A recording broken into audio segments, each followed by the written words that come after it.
Tony, how we doing? Eric, it's good to see you, my dear, dear friend. How are you? I'm great, Tony. So yeah, I love that chair. Show it to us. Show us that chair. Oh yeah, you're in the Oh, gamer. You're in the gamer's chair, man. Well, it was on sale on Amazon, so I picked the most comfortable chair I think I've ever owned. really? Good on you, Yeah. pal. Gino, it's good to meet you. Good to meet you too, Tony. Eric and I go way back. I mean, by the Oh, way, right.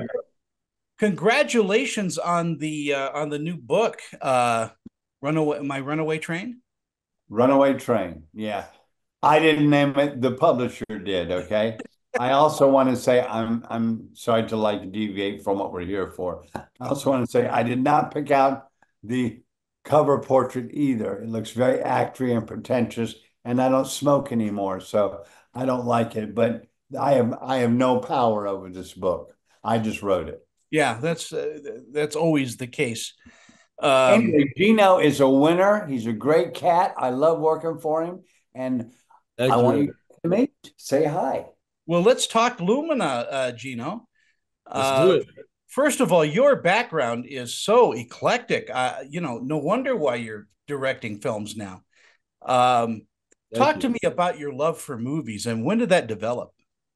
Oh wow, my love for movies started when I was like 2.5, 3 years old, and I was going to the video store with my parents and choosing out videos like VHS back in those days, And I was picking out stuff like Voltron and Transformers and Star Wars, of course. Yeah, Was the big one that I was a bit I'm a very big Star Wars fan, and that inspired me with science fiction. And of course I was also into music and everything else. I went out to Los Angeles to do music, and just happened to be like I wrote short stories and poetry growing up. And I decided to write my first script in 2010 after reading Michael Mann's Heat. sure.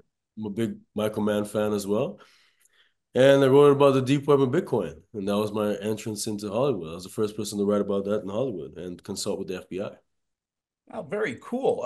And Lumina is kind of a thinking man's science fiction film. It really goes into some deep deep thoughts about conspiracies and abduction and all of that. Eric, yes. We have an issue. We're calling it science fiction. That's a matter of opinion because uh, because we'd have to be awfully pompous to believe we're the only living creatures in the entire universe. That's just pomposity beyond belief, and also kind of impossible just by the numbers. I believe that too. I mean, I don't think we're alone at all. I think there's a universal goodness though, uh, throughout throughout time and eternity. But getting back to the story of the film, where did that come from? I mean, is that something that you've just been pondering for a while? I think, yeah, I wrote it in 2016. Um, I wanted to see the psychological effect on someone and their group of friends. Like, if their loved one is abducted by aliens, how would they react? What would they do? Would they risk their lives to go after this person and try to find this person? It's very relatable because like it's like I was saying before, in previous interviews, parents that lose a child to abduction, Yeah. that's kidnapped. Um, you know, if my girlfriend or my wife disappears, I would want to go in search of her, and I would probably bring along a bunch of friends to go with me to try to figure out what happened, especially if they experienced the abduction.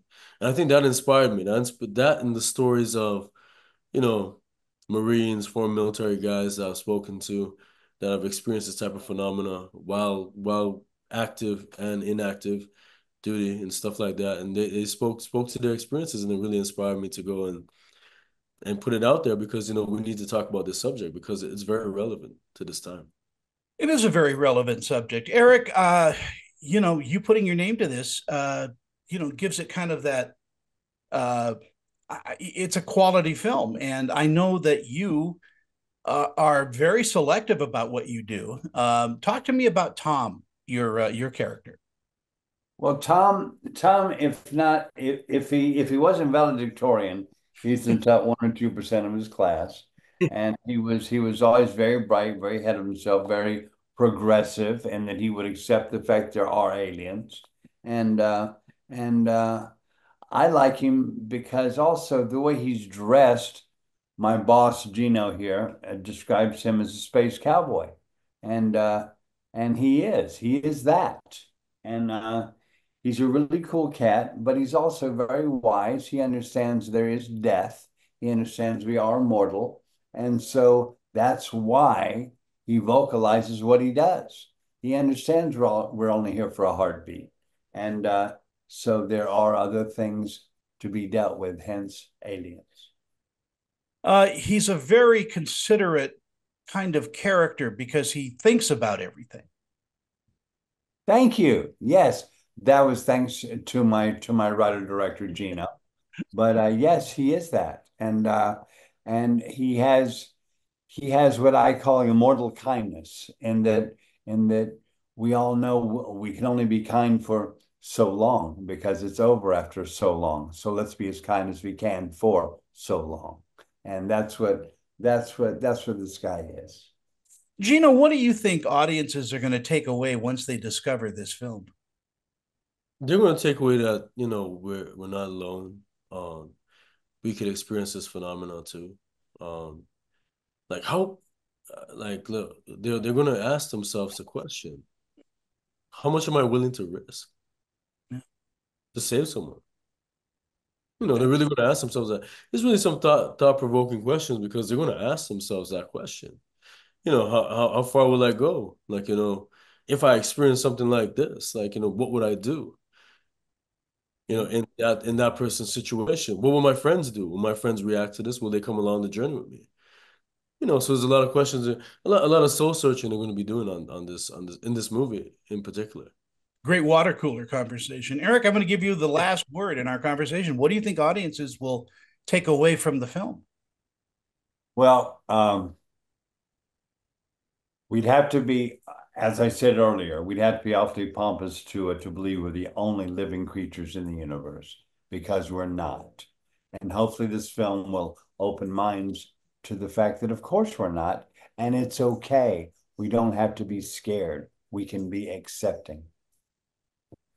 I think so too. I think it's got a beautiful moral, and I said it's a great water cooler conversation after people see this. So, Eric, always good to see you. Say hello to your darling wife for me, and Gino, thank you so much. Pleasure to meet you, Tony. Thank you so much. We really appreciate it, man. I Take care. love you, buddy. Thank you. Thank you, pal.